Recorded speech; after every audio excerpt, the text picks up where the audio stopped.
Hey guys, we're back after a little break because I had to work and sleep and everything. So let's jump back into Murder in the Heartland where we were.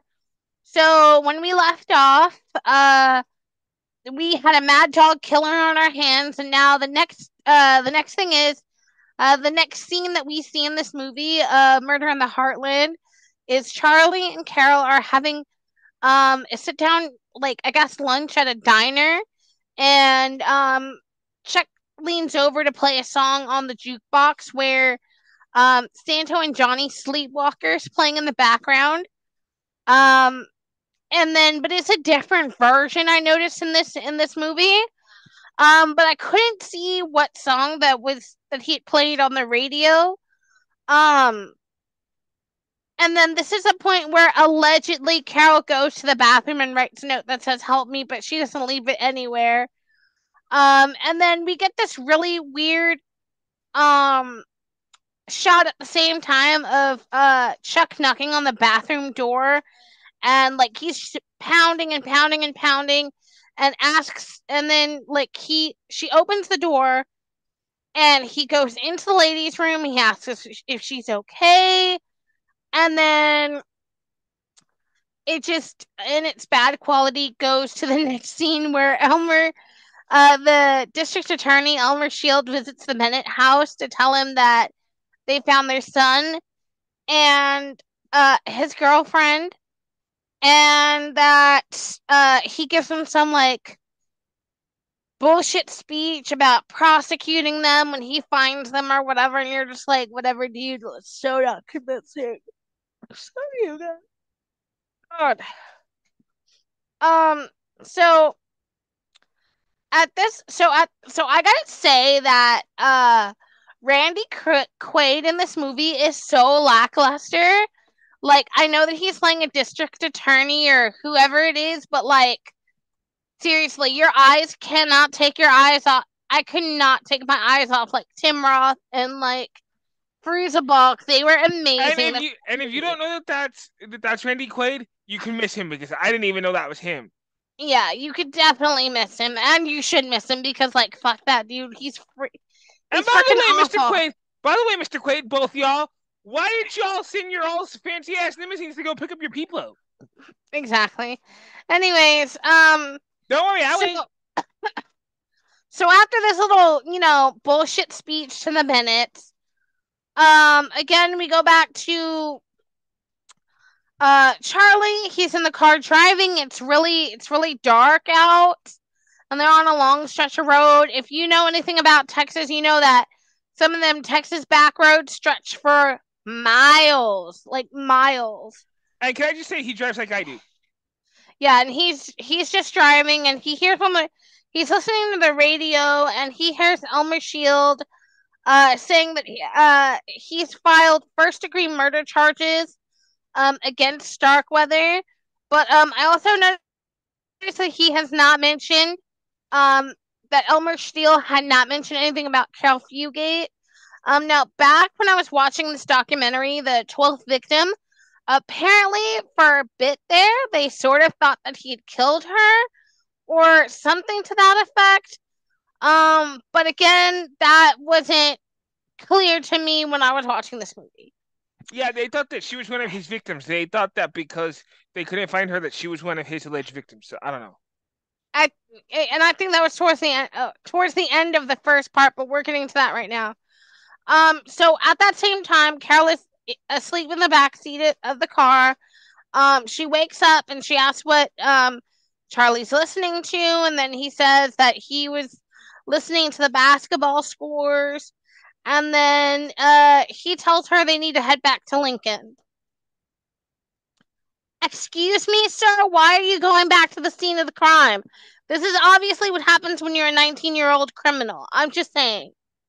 Like all of the dumb things that you could have done as a true crime girly, like what the hell? But all right.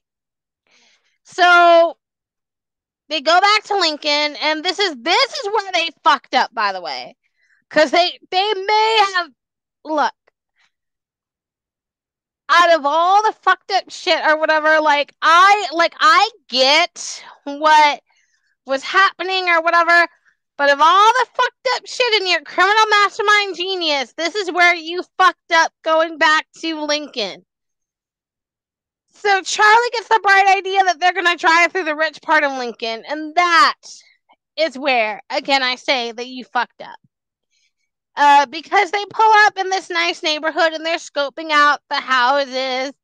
And they pull up to the Ward House, which is where this will really go into like DEFCON 50,000. Um, they wait a little bit and they see Mr. Ward, the old man, who, by the way, in real life was leaving for this day to have dinner with the governor or lunch with the governor. And then Caril and Charlie watch him walk out of the house, and then they pull their car into the garage. Man, a lot of people are really trusting because, like, I would have been like, who that is? Who that is? Um,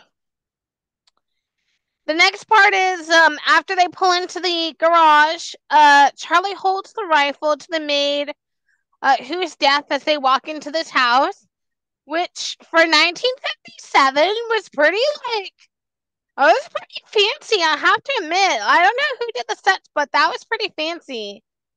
Um,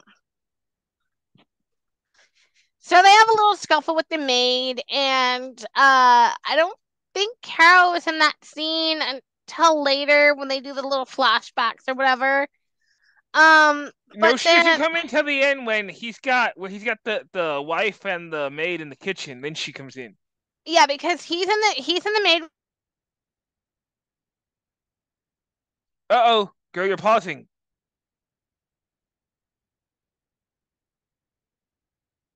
Girl, like you're hold on, girl. On my side, you're pausing. I don't know if you can hear me, but you're pausing.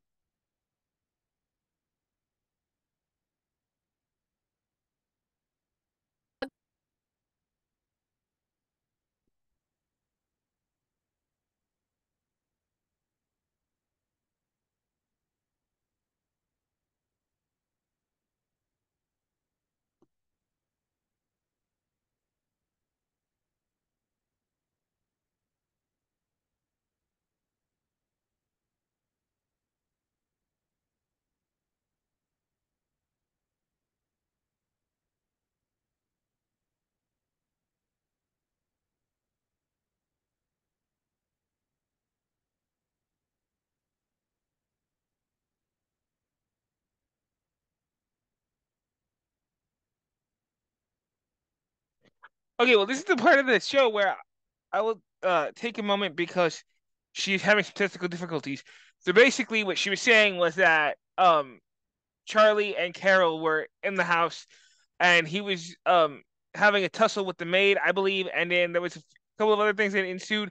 I can't remember, and like we're paused, so I'm just going to talk abruptly throughout this part because this is the part of the program where we do have technical difficulties, folks. Can you see me? I can't see you, nor can. Okay, there you are. Now you're back. You were Yeah, frozen. I had to fix it because I had to plug in the Ethernet cable because it likes to get a little crazy. Yeah, because you were completely frozen. You were just like, I was like, all right, where were we at? Carol came into the kitchen. Did mm-hmm. you see that part? I couldn't Okay, hear you. If that's where you were at, I couldn't hear you because when you cut out, you were on the part with the maid where he was having a tussle with the maid. That was the last part that yeah. you cut out on. So the in case you missed it, guys, hold on. I gotta get my shit together. Okay, so um, where we left off was Charlie's in the kitchen fighting with the maid, whatever. And then the next scene is we see the cute little dog Susie barking on the staircase. And her mom, Mrs. Ward, picks her up and says they're going to go into the kitchen. They're going to try to get a snack. And that's when she finds Charlie in the kitchen with the maid. And then, surprise, surprise, Carol comes through the door acting sweet and innocent, like she doesn't know anything. Like, ma'am, and then Charlie threatens Mrs. Ward. and tells her to make them breakfast and tells Caril to go secure the maid in the other room or whatever. So then there's like a little lull because it's kind of quiet. But then the next thing is, I guess they're watching TV. And there's a report that says that Charlie sees on the TV where it says the FBI has been called in, and I'm like, the FBI, like, come on, my guy. So after this, the phone rings, and Mrs. Ward, she's got to put on a little show, and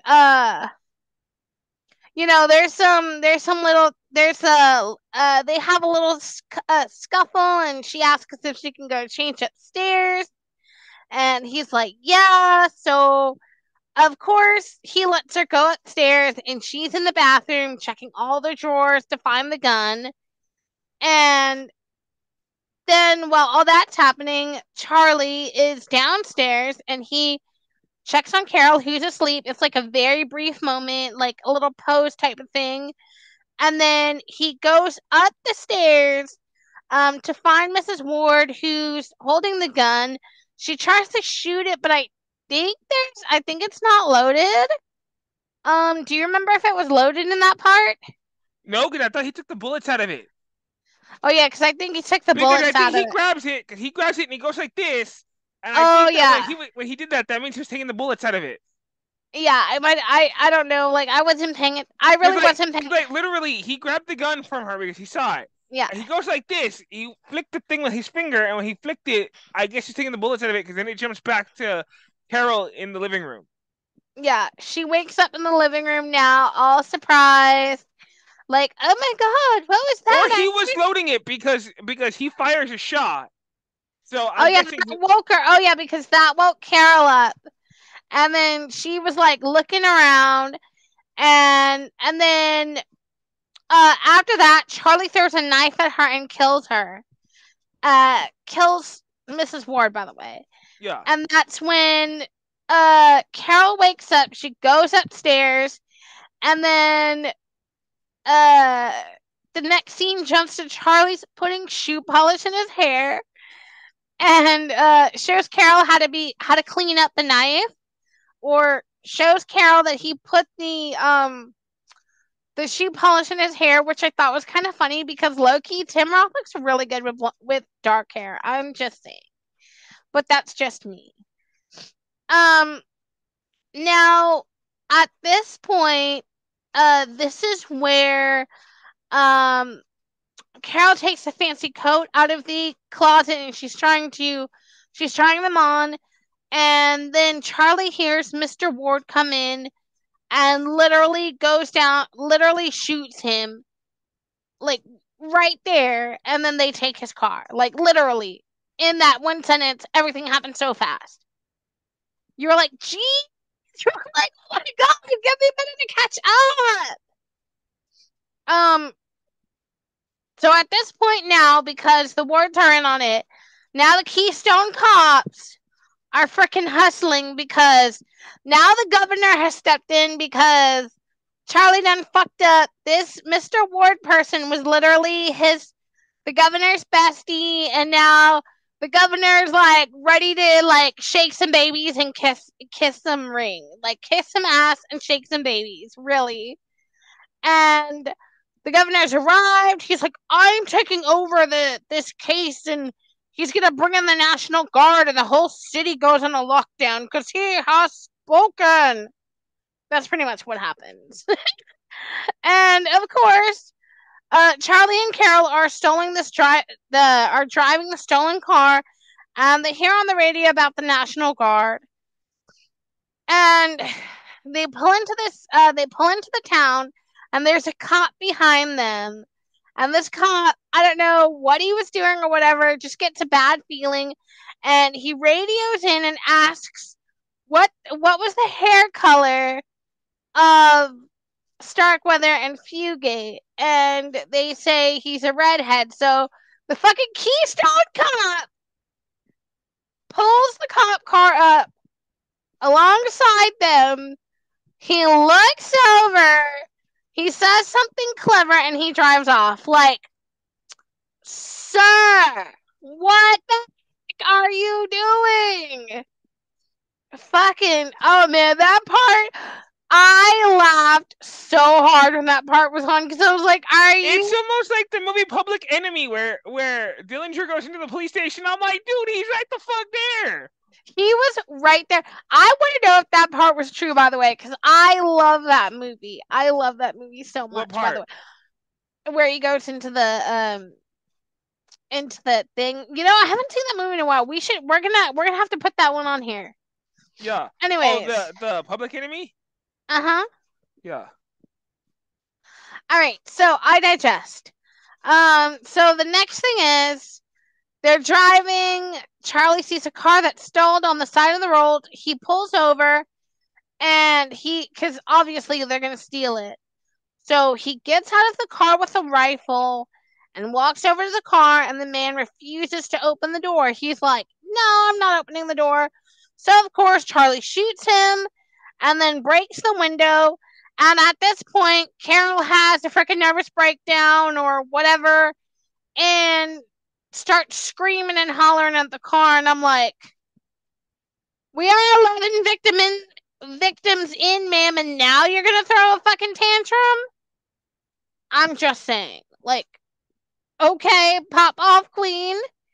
Pop off, queen. And so, um, she's crying in the car. Charlie comes back to the car, tells her to get out. She says no.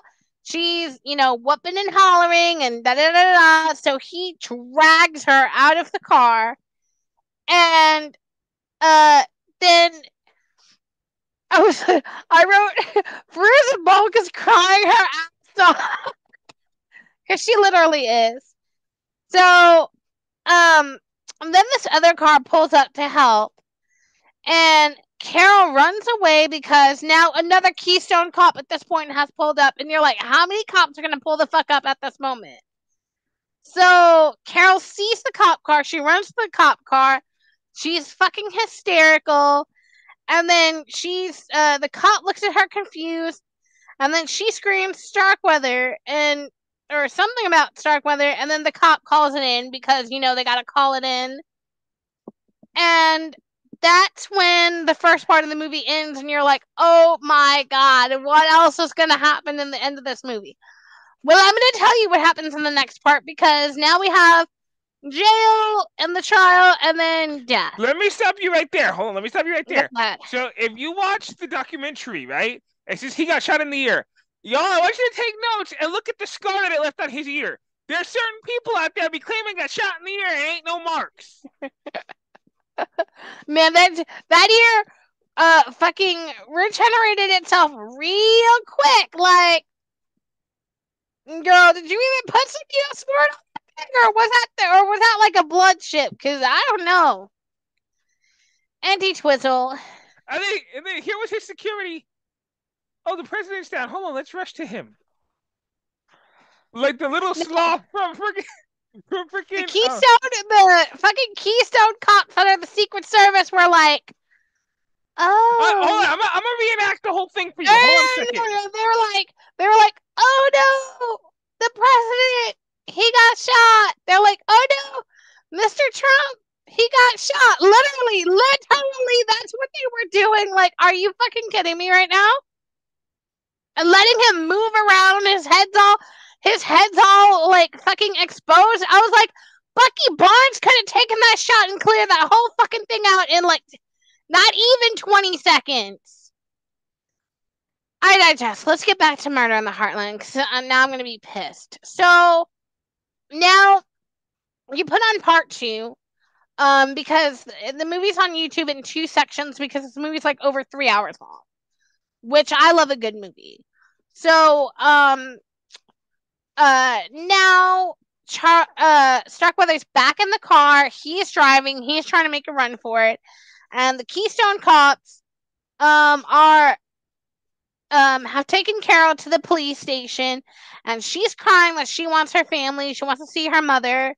And then Charlie's driving erratic all across Texas and the Badlands, and Of course, the rest of the Keystone cops are chasing him because, like, what else is there? If there's not a police chase in the movie, is it even a police movie?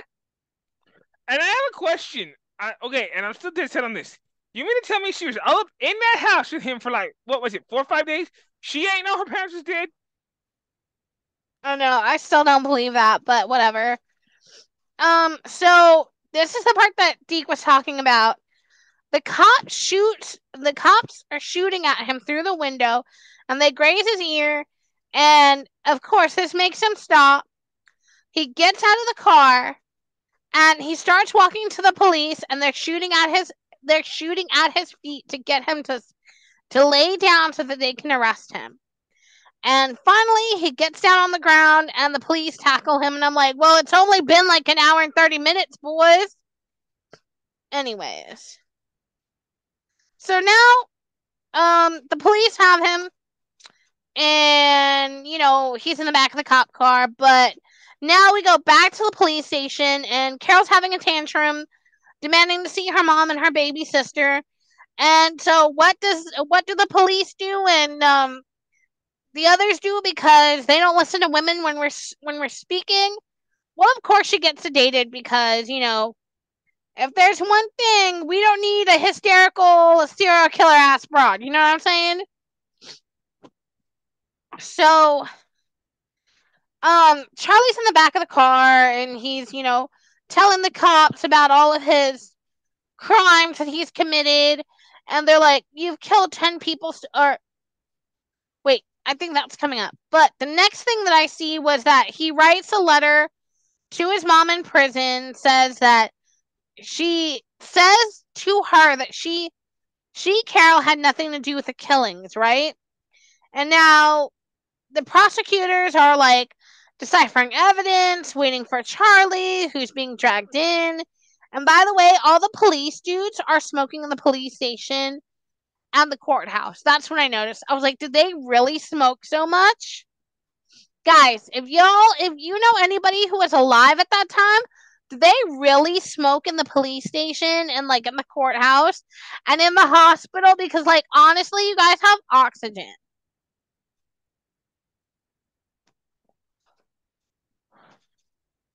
So now Elmer Steele comes in, and he's making Charlie sign his extradition papers.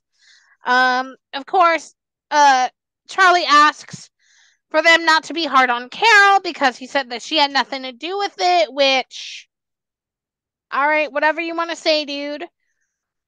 So now Charlie's taken back to Lincoln, in Nebraska, and Caril is also um, let out, and they lead both of them out, by the way.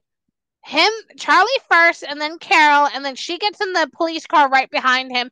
And like the fucking press is going wild. They're taking all these pictures of them in the car, and they're like photographing them.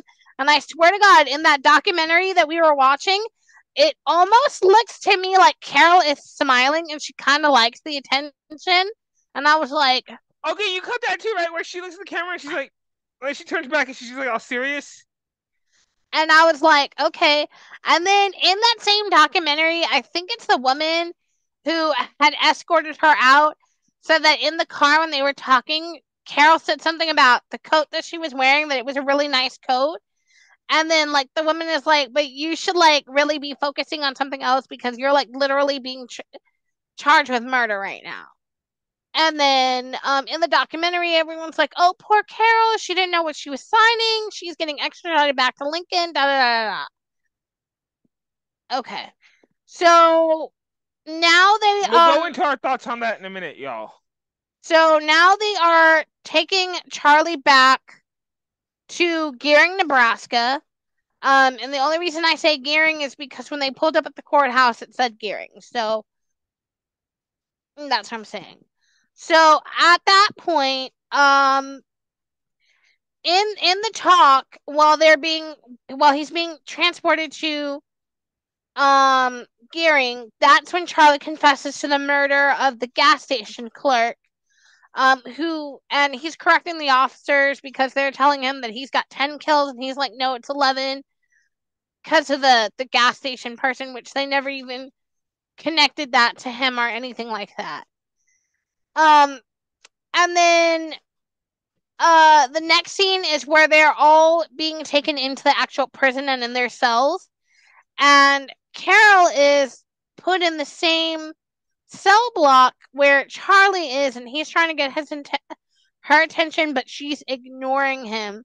So he's kind of taunting her and asks why she left.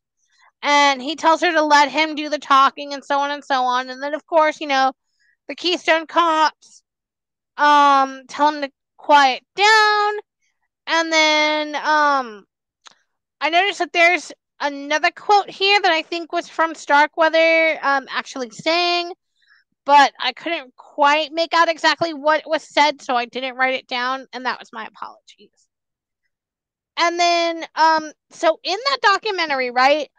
I also remember how they were talking about the news footage, because you have to Mm-hmm. remember this is 1958 and television was still sort of new, and that a lot of these stations were just getting their brand new cameras and new equipment and trying to figure out how everything worked. And so, literally, the Starkweather case is literally some of the first pictures and things that they got on camera. I remember that from the documentary, which actually fills in quite a lot of these gaps, by the way, um, in this movie. Also, in that documentary, the 12th victim, one of the people that they were talking to was actually one of the producers on the set of this movie, Murder in the Heartland. Can't quite remember his name, but I remember seeing the thing that said producer of Murder in the Heartland, by the way, on there. Yeah, which I'm Um, glad that it finally got its flowers, by the way. yeah, I'm glad people were like talking about it, because anytime I ever see anything about Starkweather or they're talking about the movies, they always talk about the movie Badlands with um oh my god, with Sissy Spacek and oh my god, what's his name? Emilio and Charlie said, what's his name? Oh, Martin. Martin. Martin, is it Martin Sheen? I think so. I was gonna call him Martin Short, but I think it's Martin Sheen. It's Martin Sheen, but in real life, his name is Carlos Estevez. So I was like, "What's his name? What's his name?" Anyways, at that point, now the news reporter is, I guess she's giving a press conference and says that Starkweather is being held at the penitentiary and that Caril is going into a mental hospital because she's 14 years old and she can't really go to a prison because she's underage, which you're like, okay, whatever. So now, after that's being said, Caril is now being interrogated by Elmer Shield, um, who's asking her a bunch of questions. Caril says something about Bob took them to see the closed gas station because Charlie said that they needed to make a phone call, and she alleges that she said don't do it because he wanted to kill them right away. Again, so now we're gonna get a lot of flashbacks to things that already happened, and now it's supposed to be in like a different light, so you gotta see like a little bit more of actually what's happening or what may have happened. Um, so now in this part, Charlie makes Bob get out of the car at I guess this like location. It wasn't really quite clear. So he makes Bob get out of the car and take the flashlight to this storm cellar, I guess, that they see. And Carol alleges that was the last time that she saw them um I, that night or whatever. And then like you'll get the rest later. So at that point, um now everyone is telling Charlie that Carol is literally telling everybody what happened, that she didn't do it, and that she wants to recant that she was like, I don't know what you're talking about or whatever. So, um, that one of the cops shows him a newspaper that says, Carol Fugate says this, this, and this. And so now Charlie's like, okay, well, I suddenly developed amnesia and like I just want to recant my testimony. She like did all the killings. I'm like, I'm Freesburg. Which honestly, like, I mean, they already know that you did it, so like what's the point now, right? But Mm-hmm. anyways. Um so now they're Charlie's talking to his lawyer at this point when he's saying all this. And he says that he killed in self-defense. And the lawyer's like, listen, you might want to rethink that because uh you don't want to go to the electric chair. And Charlie says, and this is one of his quotes, he's like, no one remembers a crazy man, or something to that effect. And the officers tell Charlie, that he needs to calm down and that she and then this is where that newspaper article was shown, and it looks like Caril is saying that she was afraid for her life and that she didn't know what was going to happen, and this really pisses Charlie off, and he literally goes crazy in the cell and starts like fucking shit up, and he says, I should have killed her when I had the chance. And I was like, dude, why didn't you? Like, anyways. And And can you shut so, the fuck up, Charlie? Don't incriminate yourself. Shut the fuck up. exactly, like, be a criminal mastermind. Charlie, like, I'm Um, gonna need you to shut the entire fuck up because you're gonna incriminate. Let me talk. exactly. Shut up. Shut up. Let me talk. Exactly. So now at this point, Caril is meeting with her lawyer, and she's putting up a front, she's trying to play the sweet and innocent little girl. Her lawyer, by the way, is played by Brian Dennehy, and if you've ever watched any movie of the week, any cop movie of the week, any type of television in the late 80s and early 90s, I promise you'll see Brian Dennehy or Dennis Frost. Or Actually, for let me those of you see. that know Rambo, he's the cop in Rambo. Yeah, I've never seen Rambo, so I don't know what that, so I'll take your word for it. um So Caril says to the lawyer that she doesn't know why. Sorry. Sorry, you guys. So Caril says to the lawyer that she doesn't know why she's there and why hasn't her sister or her grandmother come to see her. And so the lawyer's got to lay it out to her straight and says that she's there. She's going to go on trial for murder. Point blank, period. You can't deny that part. Um, then the next thing is Caril's lawyer is trying to talk to Elmer Shield and tells her that, Charlie, Carol, Elmer Shield says to the lawyer that Charlie's going to be up first in the trial and that Caril would be tried as an adult. And her lawyer's like, no, she's 14. She's too young. She needs to go to the juvenile court. And Elmer Shield's like, nah, Bob. She was there with him. She's an accomplice, guilt by association. She's got to be tried as an adult. So, now we got the trial starting, and it's crazy. Um, it's gonna be a shit show, a circus, like literally court TV wishes, right? Um, but the trial's begun, and a psych says Starkweather is damaged, but she doesn't give any like insight on how he's damaged or has some sort of some sort of mental defect or illness, but Okay, right there. Let me stop you. So in the yeah. documentary, right, they said that. Okay, so if you listen to what they said about him in the documentary, they said that he was kind of slow and that he was an outcast. Now, the way that they're describing how he is, I wonder if that was an early onset form of autism that he had. Yeah, I know that's what I was thinking too, but I was like, if is it autism? Is it some sort of bipolar? I was Because wondering. no, because like listen to how they're describing it, right? Like literally everything that they're saying, where they were saying he couldn't talk good and like he was doing like these little like he sounded like kind of off. Like look at me, I have autism and I kind of sound the same way. So I'm like, I wonder if that was like an early onset. form of autism, or if it was maybe that mixed with bipolar, or what.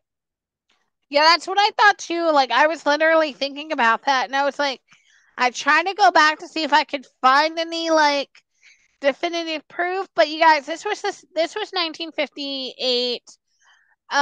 They weren't checking people for things like that like they do now. So after this, Carol's talking to the lawyer again.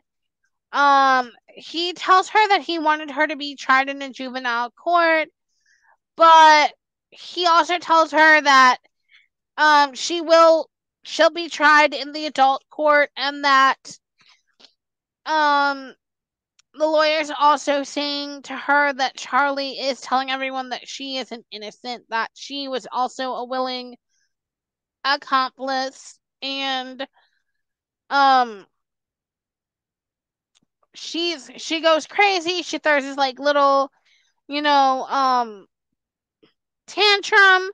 And so, of course, they start the trial, and of course, it's like a done deal. They literally find Starkweather guilty on all costs, and that the penalty should be death by the electric chair. So, boom, boom, boom, done. And as they're leading Starkweather out of the court, the press get in his face, and Starkweather jumps on the guy and bites his neck, and then is dragged away. I wonder if that part was true because I couldn't find any footage of that. But if I that think was that a was for Tim Roth, dramatic purposes. I think that was for dramatic purposes. if that was a Tim Roth thing, that was fucking amazing because like obviously that was a choice, and I love that choice. Um, so now it's Carol's turn, and she's mad. Carol's lawyer is upset because he found out that they cut her hair, and now she looks 5 years older. She's like all made up, her hair's all done, and so he decides that they need to have a press conference because the prosecution has ripped up a frenzy over her. And at the press conference, Carol has the balls to say that she went out with Starkweather and then didn't want to go out with him anymore. And then Carol also says that she learned about her parents' death after they were captured. And I think that's true because it was also in the documentary where one of the officers was like, um your parents are dead, they're not coming back. And they at first she thought they were lying, but then apparently in the documentary her sister told her, and that's when she knew it was the truth. You guys, I'm so sorry. Gosh, I am so sorry. So at that press conference, they then ask why she didn't cry or break down or try to run away, which like it's fair because like literally, but I don't remember her answering it in the movie, and I don't remember exactly what she said in the press con or I think in the she said documentary. I think she said in the movie that because she was afraid for her life, because she said that she was no, she said she was afraid for her parents' life because she said that she didn't want to escape because she was afraid he'd kill her parents. I'm like, They were huh? already dead at that point. Exactly. So at Carol's trial, the officer whose car she jumped into is being questioned, and he states that Carol told him that she saw Starkweather kill her parents and everyone else. And also, the judge, by the way, in the movie is played by Uncle Frank from Home Alone. I just had to point that out because I thought that was funny. Anyways, so then Elmer Shield is like on his little fucking game and like wanted to do that. And by the way, did you also know that Brian Dennehy had died? Yes, I knew that. Anyway, so the prosecutor's on his balls, and he's like, okay, bet. Cal, you want to lie? So he calls Starkweather to testify against Carol. And the moment she sees him, she's like, what the fuck? Like, she is gagged. She is fucking gagged. And I was like, oh? And I'm like, sucks so to suck, doesn't it? Tim Roth, by the way, like it, like fucking. His walk on this scene though, like can we talk about his walk on this scene like that? He has that cockiness about him. So when he walks into the courtroom, like he's got that fucking swagger and that cockiness. And literally in my notes that I'm reading right now, I'm like Tim Roth as Starkweather, who Tim Roth is British and is like 30 and playing a 19-year-old. Like I love how they cast these movies, you guys, because it cracked me up. But then again, to be fair, if you go back and look at pictures of Starkweather, he does look like he's 30. So I mean, She looked like she was 40. They said she was 14. Bill looked like she's 40. I'm like, how is it her mama look younger than she did? I know. So now the prosecutor starts questioning Starkweather again, and this part's a direct quote, where he goes back. So we get a flashback at the scene to Carol's mom's murder and the baby crying. Charlie says that Carol was in the other room and asked if he was done, and that was including the baby. So this was like an extra scene from that one scene where he killed her parents. Then Charlie also says that he left the house many times and without Carol never be tied up or anything like that, because at one point she claimed that when he left the house he tied her up. But he said he didn't. So um now we get a flashback to the Bennett murder. So Charlie says that Carol was holding the gun to Bob Bennett's girlfriend's Carol's head. All the while, Carol is pleading for her life. The girl, obviously, that is holding the gun on. I don't know. It's like strange, but so Carol Fugate then demands their billfold and to take their money. And then we jump to the scene at the storm cellar. Charlie comes out. He's tucking in his shirt, zipping a zipper, and claims that Carol killed Carol, just as she had killed the maid. So then Carol's lawyer calls him out on his testimony, as does Elmer, and Charlie says Carol point blank was in on it. So then now Carol is claiming in her part of the trial, when she's on the stand, that they went to the ward house and that Charlie, after he'd put all the shoe polish in his hair, directed her to the sink to come and help him clean the knife, and then made her clean up the room and all the blood and everything like that. And so at this point, Carol says that she told Chuck not to leave the maid tied up in the bedroom, and we got to get the scene where they're like all fumbling around. And then Carol also says that Charlie tied. This is the part that I was saying. Carol says that when Charlie left the house, he tied her up so that she couldn't leave. But I still don't believe that. But whatever. So now Carol is going to be questioned by Elmer Shield, who asks, why didn't she shoot him if she had the gun, she had access to it? Why didn't she shoot him? And then Elmer also says that um isn't she had, so Elmer also goes on to say in that same sentence that Carol told him that Chuck had taught her how to shoot the gun. Um and that was, a side note, by the way, y'all, Carol Fariza Balk is 50 years old. I can't believe that. She's 50 years old now. Like, where? Where? And my homegirl, Jennifer Tilly's like 65. And she's fucking gorgeous. Tiffany from Chucky? No way. Yeah, she's looking. Go look it up. Go look it up right now.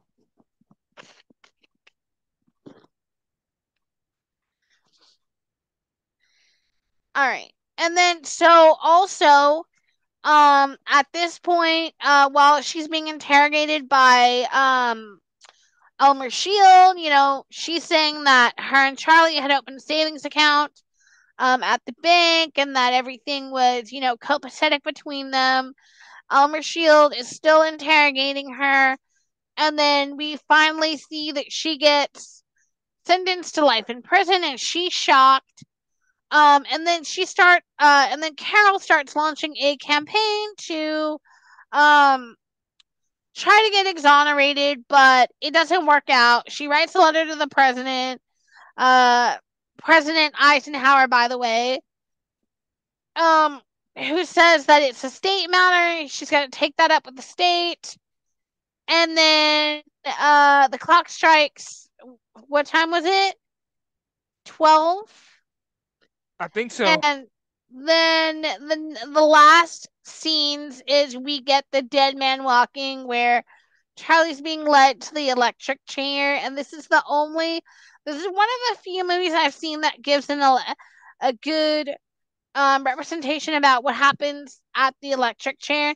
And again, we get a direct quote, direct from Starkweather while they're tying him into the chair, where he says the straps are too loose.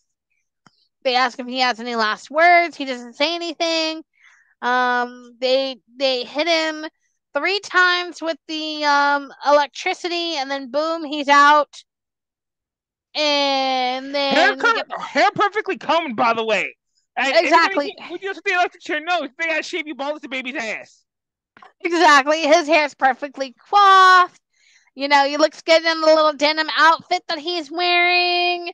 But anyways, we digest. That's how they electrocute people, apparently. But you guys, that was the end of Murder in the Heartland.